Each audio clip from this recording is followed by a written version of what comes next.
Welcome, everyone. I am very pleased to have a guest with us from Costa Rica today, Fabian Solis from the law firm Aguilar Castillo Love. Fabian is one of the main experts for what concerns data privacy in Costa Rica. And so it's very important for us to meet with him today because a lot happened in Costa Rica recently with regards to data. And so we want to hear from him what really happened and actually provide information and advice to companies operating in Costa Rica and thinking about operating in Costa Rica to protect them from future challenges and risks. So Fabian, welcome. This is the first time that we host you on our platforms. And I would like to ask you immediately, as I said, you are one of the main experts on data privacy in Costa Rica. You travel constantly, giving speeches in conferences in relation to privacy in the region and beyond. So how would you describe data privacy to companies that intend to operate in Costa Rica? Okay, hi Andrea, and thanks again for the introduction and for the invitation to this space. I really appreciate it. And I want to thank also to Privacy Rules for this opportunity. So yes, well, I want to share screen with you. From a general point of view, it's important to know that we have like an official country brand. So this is the website here at the top. So you can get here like interesting data from our country to know us a little better. We also have a investment promotion agency. So here is also like interesting data for you to consider if you want to invest here.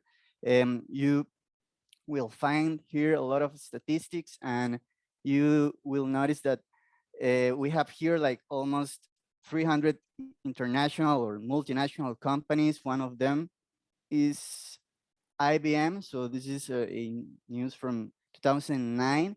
They chose our country to be like a hub for cybersecurity.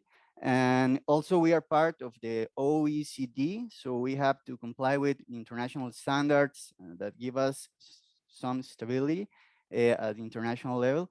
And also we are part of the Budapest Convention of cybersecurity. So that's part of the like of the general view that I can share with you today.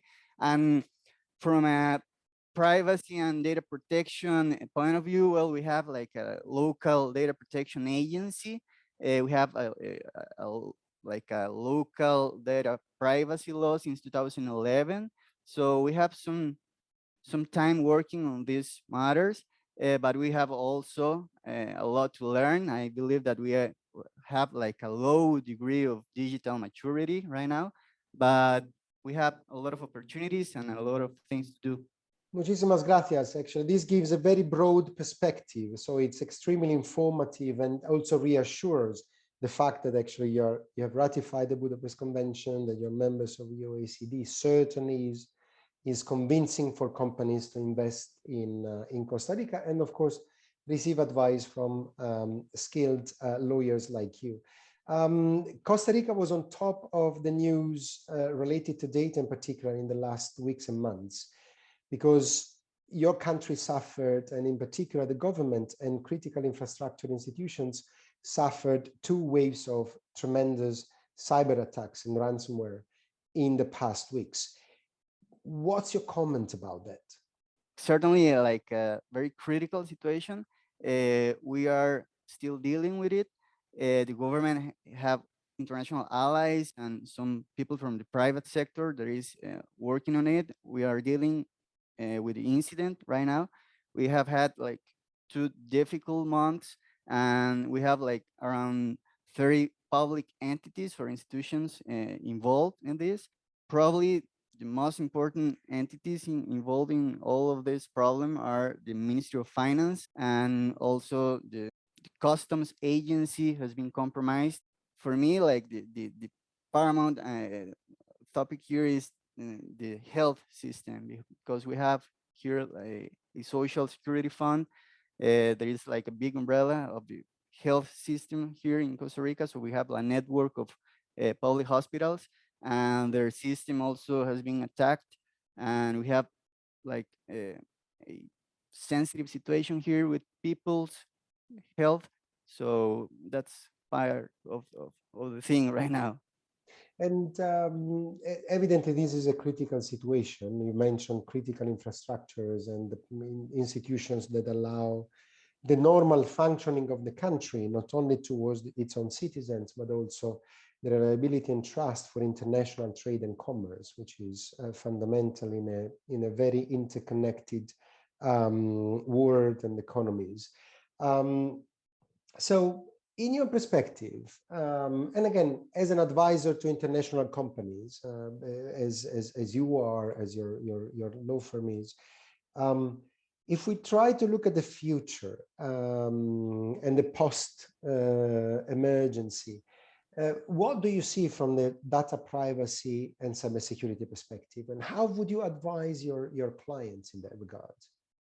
Well, for instance, here in Costa Rica, from a local public view perspective, we have a national cybersecurity strategy in force in 2007 and 2017, sorry.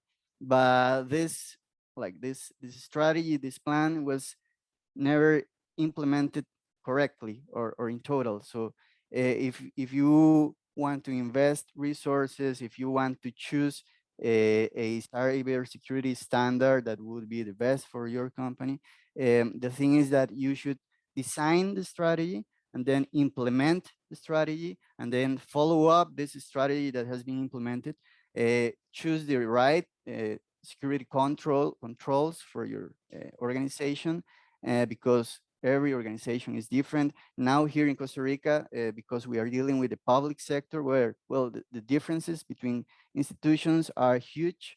So it would be necessary to design like a tailor-made strategy, because we have differences. The essence, nature of the organizations differs from one to other. So that's part of the introductory advice I could share with you.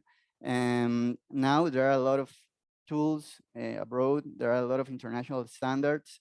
They are similar but different, and it's key to choose the right tool, the right business partners, the right advisors for you to deal with all these topics that, for instance, in our case, the Costa Rican government, well, like didn't, I don't know, didn't act correctly from a preventive approach or point of view.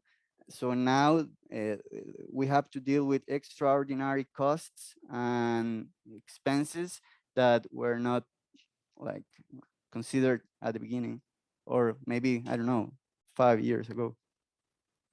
Right. So I believe today we have learned from you, and thank you very much for that, that in any case, Costa Rica is a player among the big ones, in the sense that is within the OECD, has ratified necessary conventions, has an authority. So have pretty much everything in line in order to be a safe environment for international businesses to flourish, not only in the country, but also in the region, certainly. And we perfectly know about the ideal location of Costa Rica in between the North and the South of the Americas. And also you mentioned very, very concrete points. So you say on the one side, design, so plan and design in advance. The second, choose the right partners for your planning and implementation.